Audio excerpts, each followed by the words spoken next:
Bismillahirrahmanirrahim. Bonjour, on va parler aujourd'hui de la douleur, et de la fièvre et l'altération de l'état général.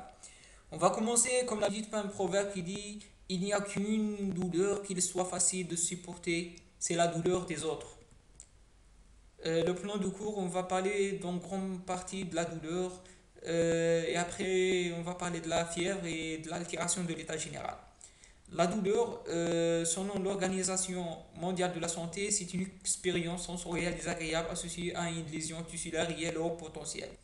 C'est la déséquilibre entre les stimuli nociceptifs, c'est-à-dire les stimuli douloureux, et l'intervention du système antalgique naturel. L'évaluation de la douleur est mesurée par les qualificatifs utilisés par le patient faible, modéré, fort, très fort, insupportable, ou par l'auto-évaluation par l'échelle visuelle analogique. Les types de douleurs organiques. Il y a la douleur superficielle, elle témoigne d'une atteinte des tissus cutanés ou sous-cutanés, sont toujours bénignes. La douleur profonde, elle provient des structures viscérales, telles le cœur, le foie, les reins, etc. Sa prise en charge nécessite de préciser les éléments suivants. Le siège, les irradiations, les caractères, les facteurs déclenchants et les facteurs de soulagement. La classification selon les mécanismes. La douleur nociceptive, c'est traduire une lésion tissulaire, exemple inflammation, brûlure traumatique. Douleur neuropathique, généralement c'est une lésion du système nerveux central ou périphérique, tel que le syndrome des membres fantômes ou le membre amputé.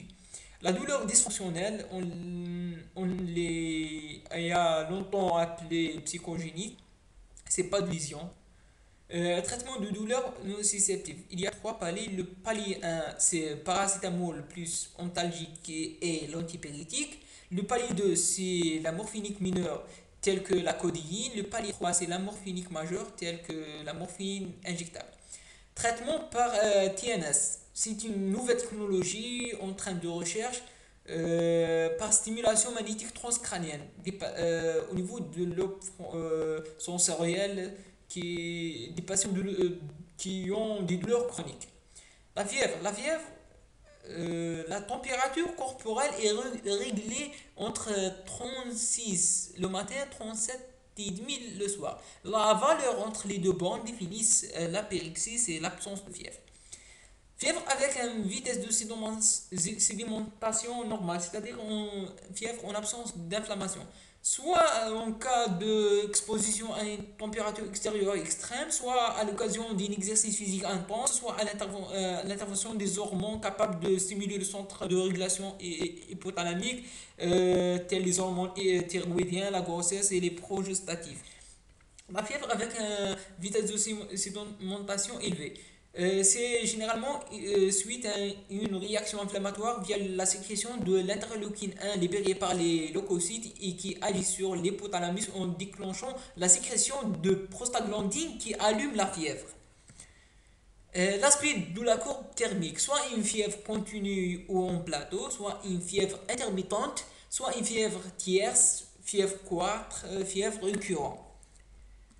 L'hypothermie, c'est une personne souffre d'hypothermie lorsque sa température interne descend au-dessous de 36. Les symptômes varient avec sa profondeur, de 35 à 32, tachycardie, hypotension, frisson, de 32 à 30, et une bradycardie, arythmie, confusion. Au-dessous de 30, c'est la coma avec un mydriase et l'absence de frisson. Au-dessous de 28, c'est risque d'arrêt cardiaque par vibration ventriculaire.